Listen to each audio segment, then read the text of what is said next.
Nice to see everyone here. It's the first Sunday of October, October 1st, and it's a little chilly in here. We're anticipating, so hot tea is a good idea, or coffee during the service. We're hoping to get a couple of more Sundays in here until perhaps Indigenous Peoples Weekend, at least. We'll keep an eye on the forecast and see how long. We may need to you might want to bring a blanket next week to cozy up. Hot liquids are good. Did everyone get a bulletin for this morning? Just doing a bulletin check. Are there extra? Yep, extra bulletins up back by Ira.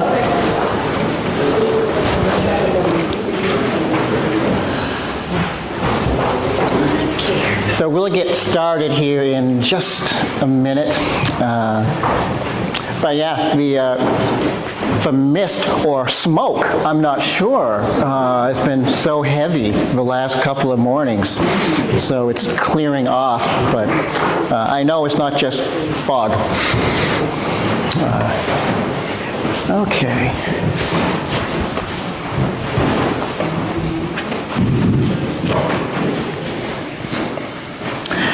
So our prelude this morning is by Matt Halsall, who is a British jazz musician, and his latest album just came out in September this past month, recording on the northern part of Wales, a series of acoustic recordings outdoors, composing in nature, and then taking it back to the studio and mixing it down.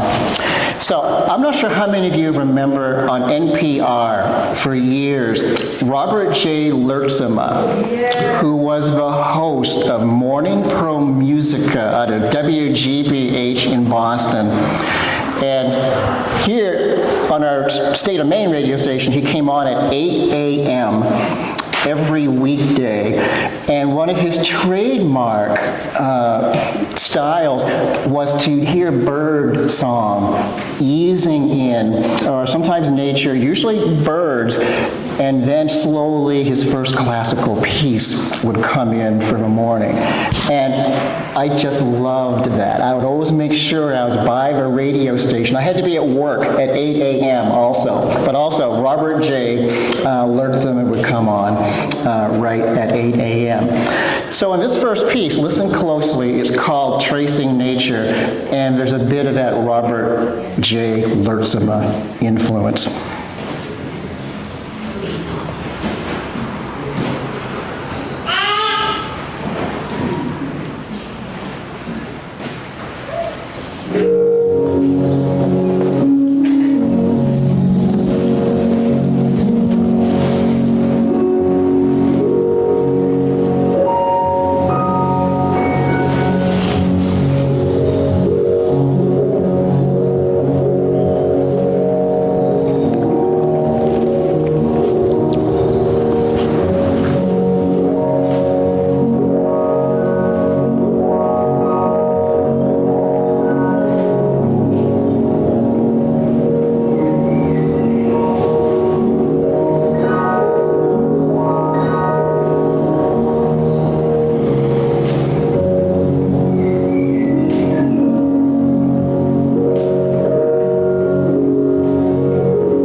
centering silence, I need assistance from Ira.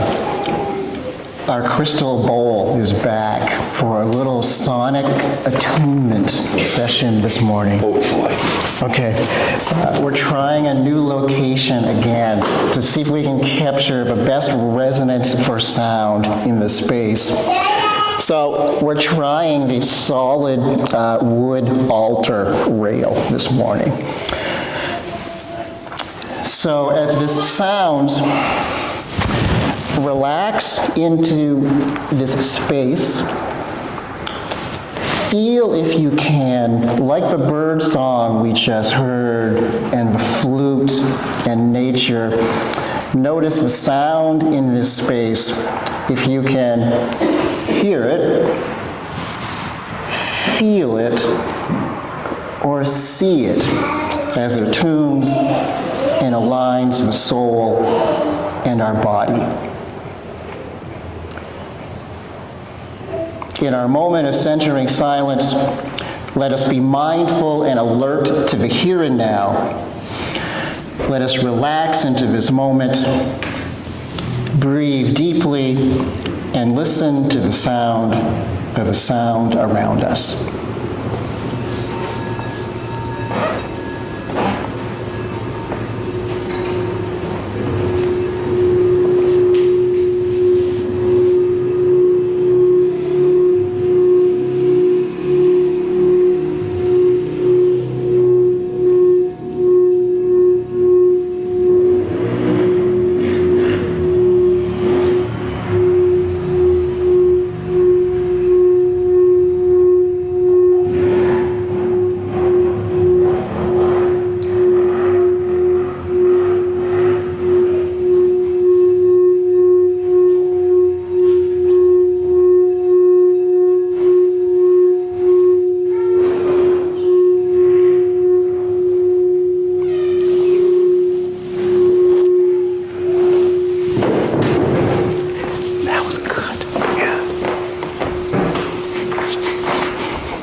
And I'd really like to be Harley-Davidson mix, Ira. Had you got into singing bowl. We also still have our chimes subtly in the background with the oscillating fan to contribute to our sound vibration-scape today. Let's light our chalice. Nicole, would you please assist this morning?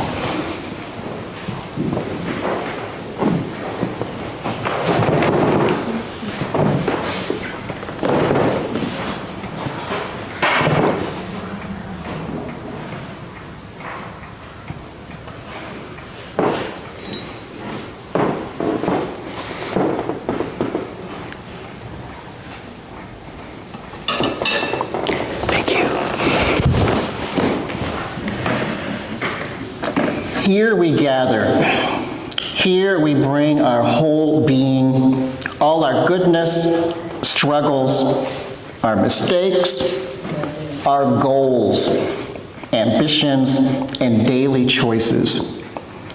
Today, we acknowledge the necessity to look at our humanity, our fractured world, to look at our missteps, and then to turn once again into our own space of holiness.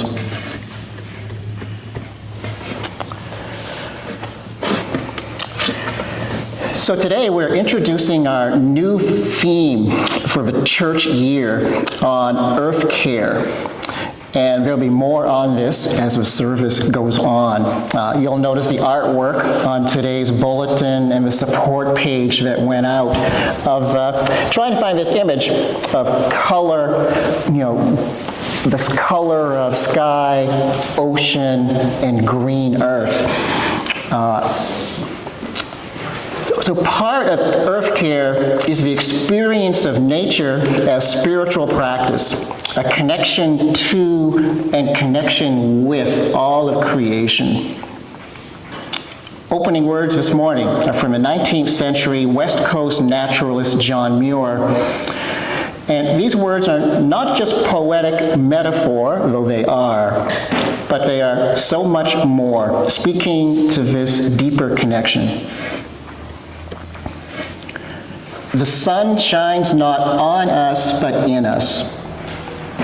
The rivers flow not past, but through us, thrilling, tingling, vibrating every fiber and cell of the substance of our beings and body, making them glide and sing.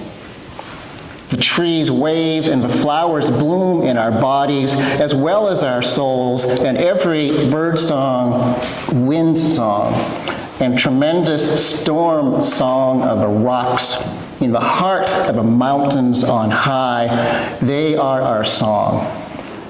This song is our very own, and it sings our love.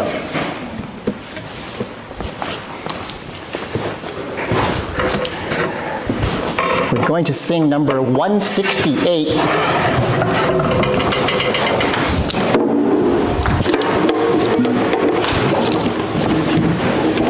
This is called One More Step.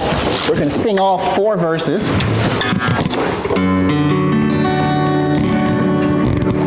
And let us stand as we sing, as you are able.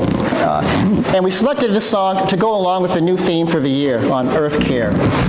There's a lot to do, but we do it one day, one step, and one project at a time. One more step, we will take one more step, till there is peace for us, and everyone will take one more step. One more word, we will say one more word, till every word is heard by everyone. We'll say one more word. One more prayer, we will say one more prayer, till every prayer is shared by everyone. We'll say one more prayer. One more song, we will sing one more song, till every song is sung by everyone. We'll sing one more song.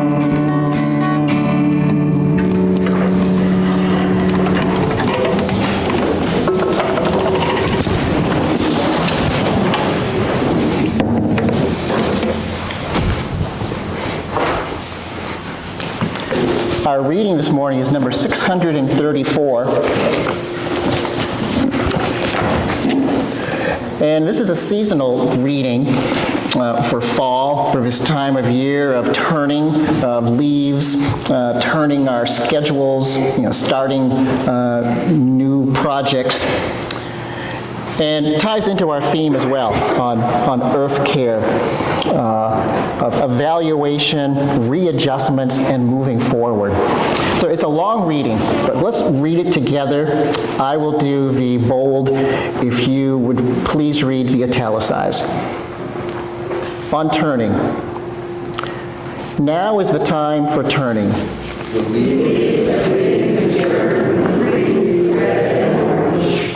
The birds are beginning to turn and are heading once more toward the south.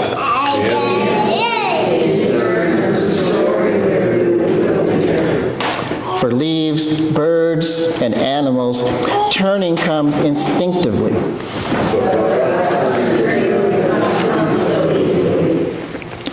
It takes an act of will for us to make a turn. It means breaking with old habits.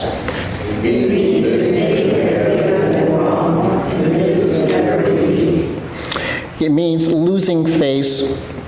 It means starting all over again. And this is always painful. It means recognizing that we have the ability to change. These things are hard to do.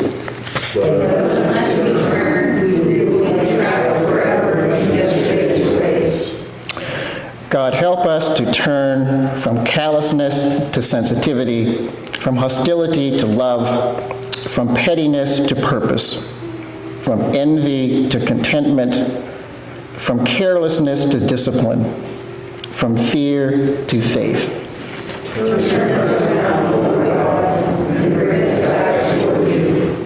Revive our lives as at the beginning.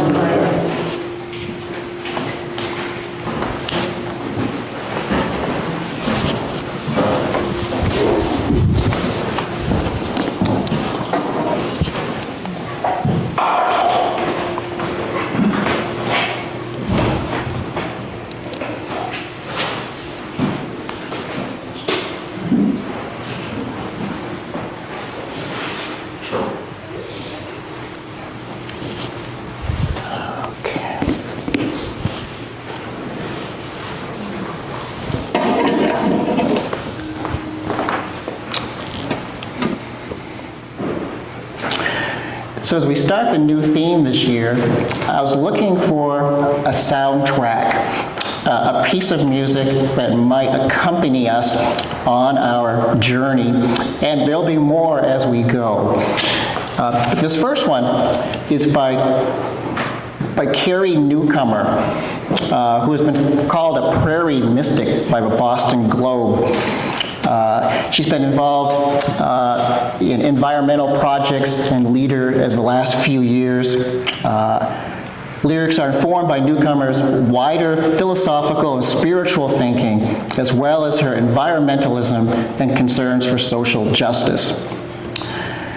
So the name of this song, we're going to play it during the offering, is titled A Great Wild Mercy.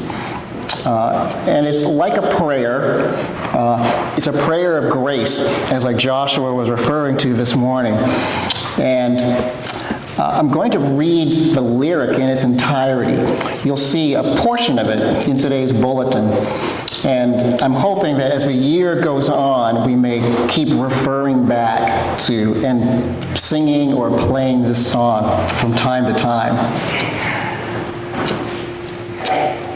She opens up by saying, "It feels like we've been sheltering under our umbrellas for a very long time."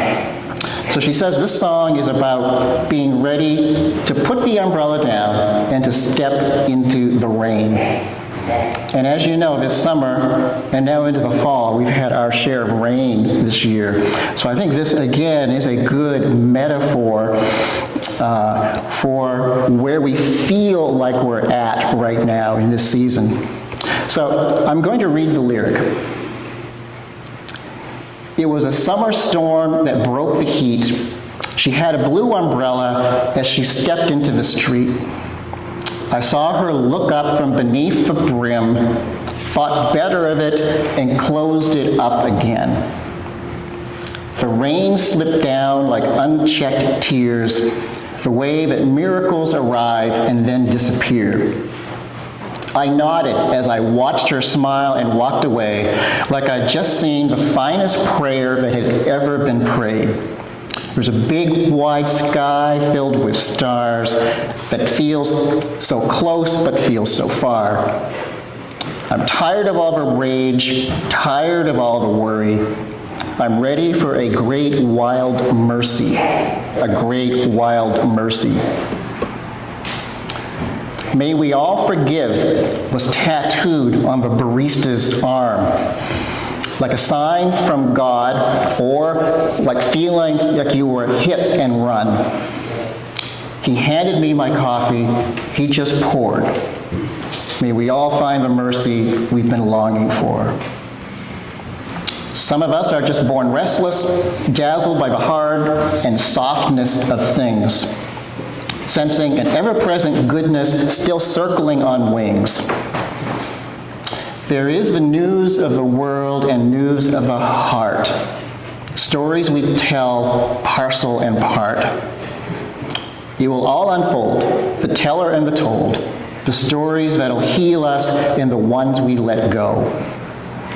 There's a big, wide sky filled with stars that feels so close but feels so far.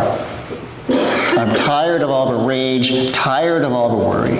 I'm looking for some peace, trying not to hurry. I'm leaning into something that's absolutely sturdy. I'm ready for a great wild mercy. A great wild mercy.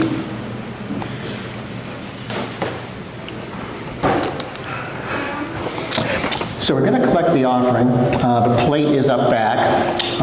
And Ira, if you would circulate the plate for us, I'm putting you to work today, double time. The pishka is up back on the back table as well, collecting for local needs and local needs in our congregation here as well. And a building fund jar is on the table. But this is a song by Carrie Newcomer, A Great Wild Mercy.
I'm not sure why the image was larger on my phone than it was on the wide flat screen TV.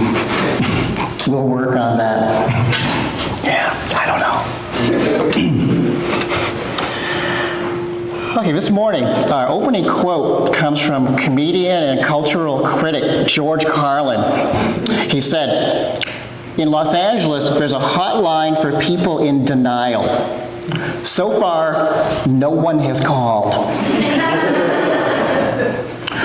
Or as environmentalist Bill McKibben, who wrote the landmark climate change book, The End of Nature, almost 35 years ago now.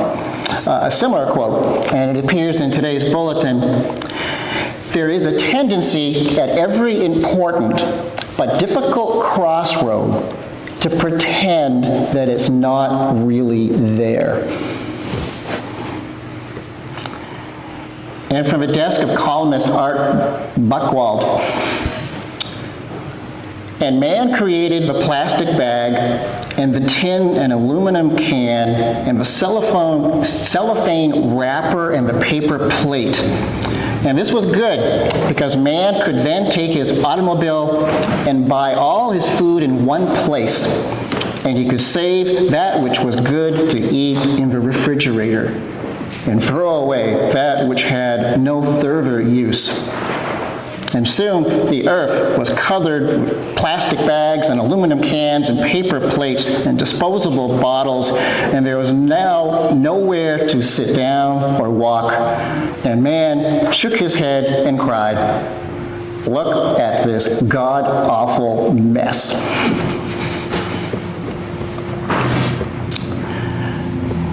So this morning, I'm going to read from the church website, for the newsletter that went out a couple of weeks ago as we were introducing this theme on EarthCare.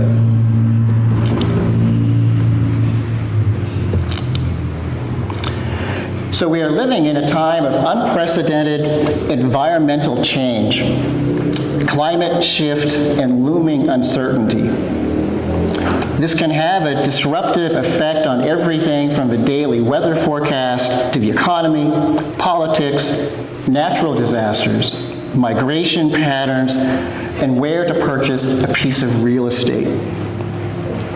During the past 10,000 years, we've become accustomed to a generally reliable climate system without much variation or direct effects on our geography.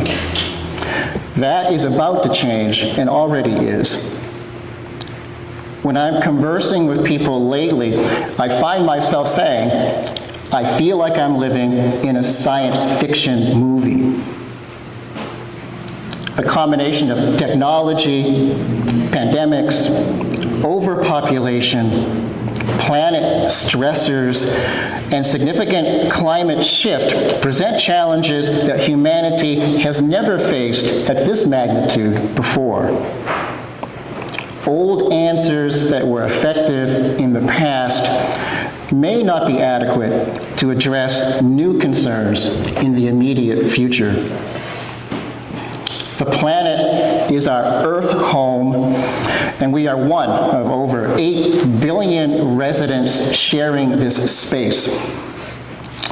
That is double the global population from when I graduated high school in 1978. And we were talking about similar issues even then. Our relationship to the world and our responsibility as a global citizen has a spiritual aspect as well as practical. John Muir, early conservationist and founder of the Sierra Club, saw in nature the preservation of our soul and of the wild. When we distance ourselves from nature, making it a commodity or an adversary, we lose an essential connection that could assist us in finding current and future solutions. In today's bulletin, you'll see an Aldo Leopold quote, the author of A Sand County Almanac. And he says, that conservation is a state of harmony between humankind and land.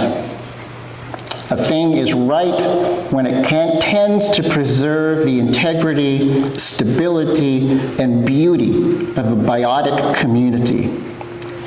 It is wrong when it tends otherwise. Our theme at UU Holton during the past year has been belongingness, building and finding a sense of place and community. So for the new year, we'd like to build on the theme we explored last year and expand our sense of belongingness to include the entire planet. The image on today's bulletin of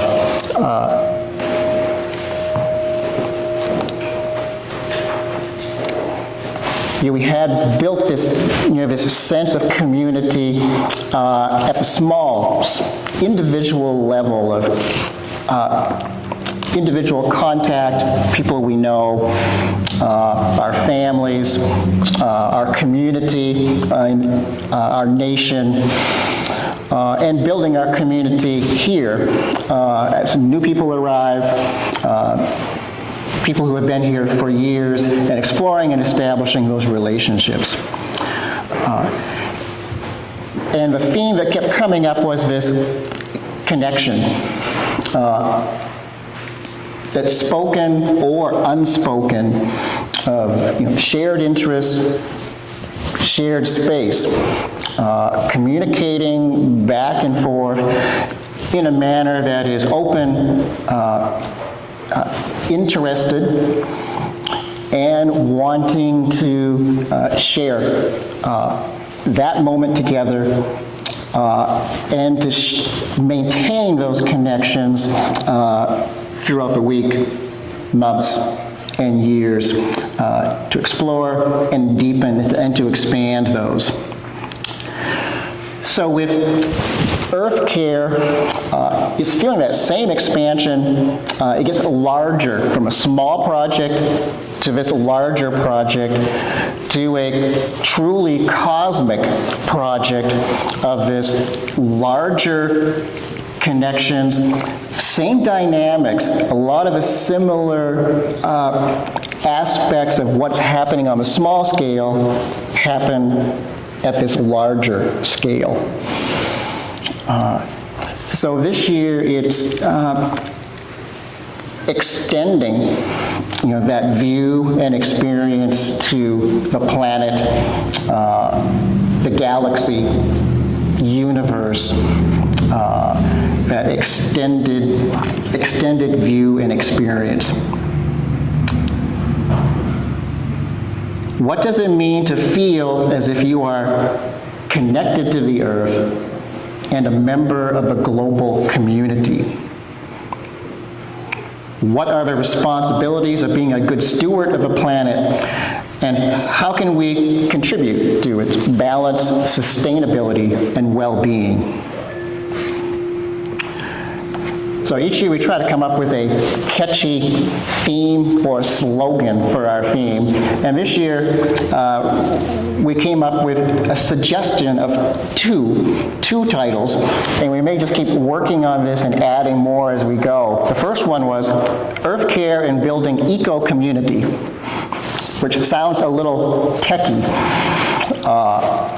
The second one, EarthCare in the Midst of Environmental Change.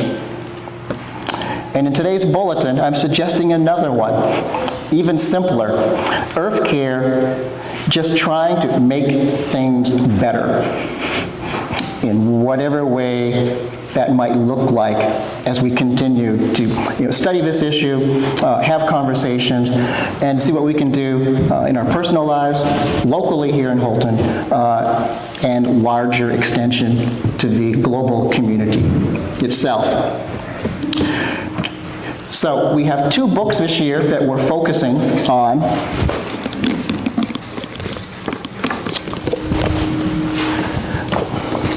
The one on the altar is the Climate Action Handbook, which is 100 ideas of small projects and larger coordinated projects that we can do as a spiritual practice, as practical lifestyle changes. And it's full of graphs, artwork.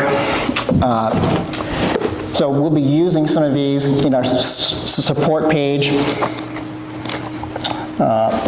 It's just full of great images. And the second book is a collection of essays, an anthology. It's titled Not Too Late, Changing the Climate Story from Despair to Possibility. And the two editors are Rebecca Solnit and Thelma Young Lutanabua. And there's a collection of 20 or 30 essays in here, and we're hoping to not look at all of these, but to select some key ones to read together and to feature in a service, or discussion groups during coffee hour as we go. So for next week, what I'd like to do is the first essay, introductory essay by Rebecca Solnit, which is titled "Difficult is not the same as impossible." Most of these essays are 2 to 3 pages. They're short. A lot of these writers are leading economists, scientists, environmental workers on the front lines, philosophers, and spiritual teachers. So it just came out this year, a collection of recent essays that we'd like to explore this year. And we'll keep a copy here in the church library if you'd like to borrow it or order it yourself. You'll find, we order these on Amazon, and there's more details and book reviews on the support page and church website.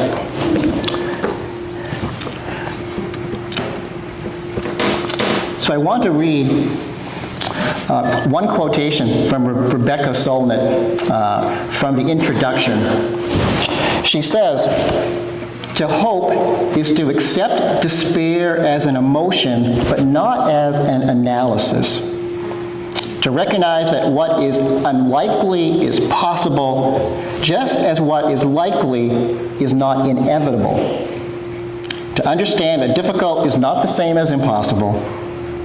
To plan and to accept that the unexpected often disrupts plans, for better or for worse. To know the powerful have their weaknesses, and we who are supposed to be weak have great power together, power to change the world, have done so before, and will do so again. To know that the future will be what we make of it in the present. To know that joy can appear in the midst of crisis, and that a crisis is a crossroads. We need to remember our own heroic nature, our capacity for courage, compassion, and action. To remember those who came before us, who took action against the odds and sometimes won. Even when they didn't, they inspired others at the time or long after to live by principles rather than by merely what is possible. Often they changed what is possible, in part by refusing to accept what were supposed to be the limits.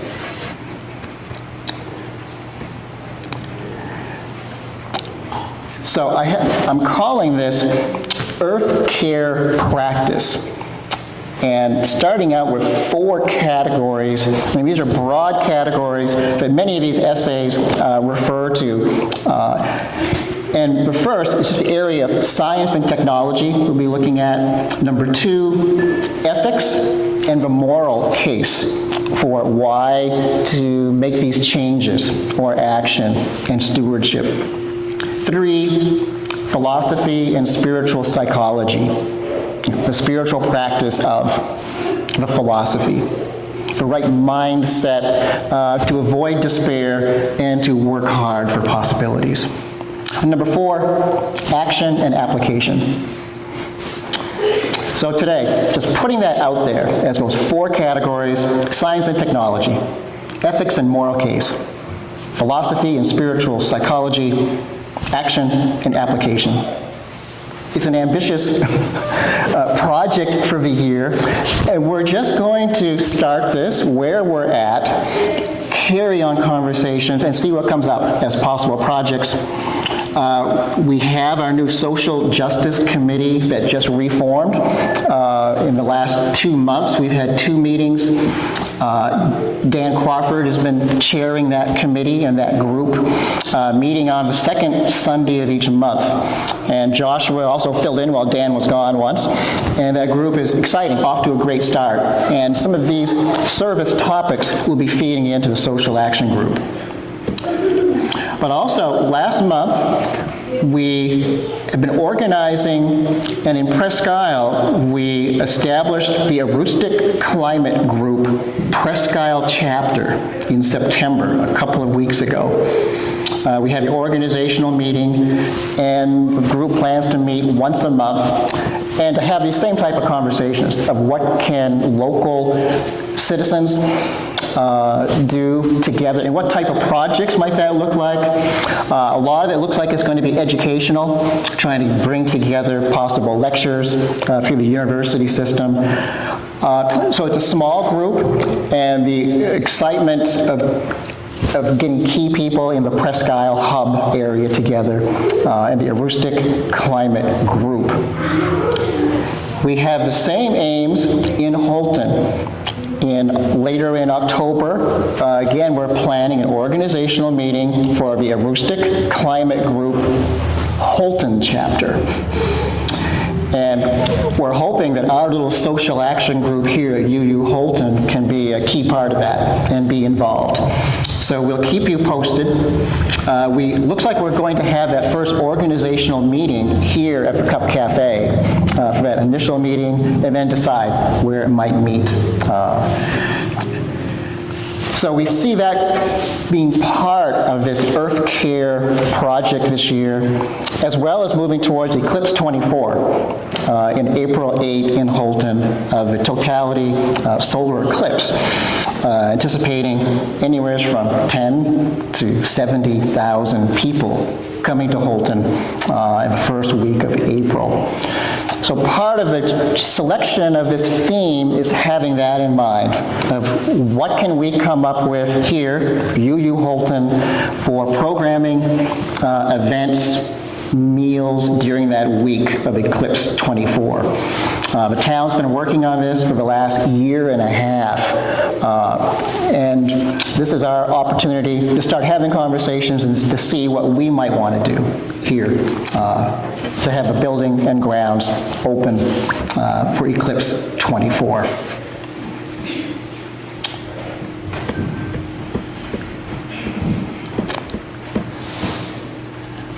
Okay, we're going to close down the service. There's lots more to be said and done. This is just kind of an introductory kickoff. And Linda's doing the service next week, and we'll be following up on the next EarthCare service the week after that. So in closing, I want to repeat Carrie Newcomer's prayer of wild mercy is part of this, the art and philosophy of any project to keep and to stay on course. And I see this as working with grace and mercy and a prayer. A transformation for oneself and one's community and one's planet. There's a big wide sky filled with stars that feels so close, feels so far. I'm tired of all the confusion, tired of all the worry. I'm ready for a great wild mercy. A great wild mercy.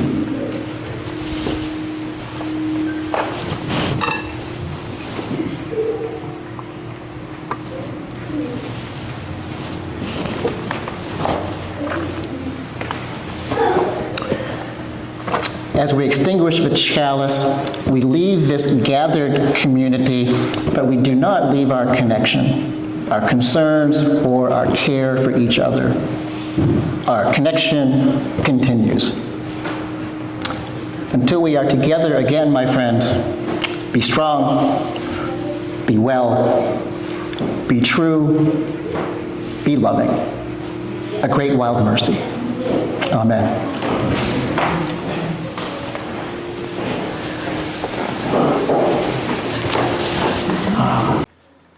I want to thank everybody for tuning in today. If you'd like to show your support, please hit the like button, subscribe to our channel if you're not already subscribed, and help us out by sharing this message by clicking the share button. If you'd like to make a monetary donation to you, Church Halton, there is a link to our online donations in the video description down below. And again, thank you so much and have a blessed day.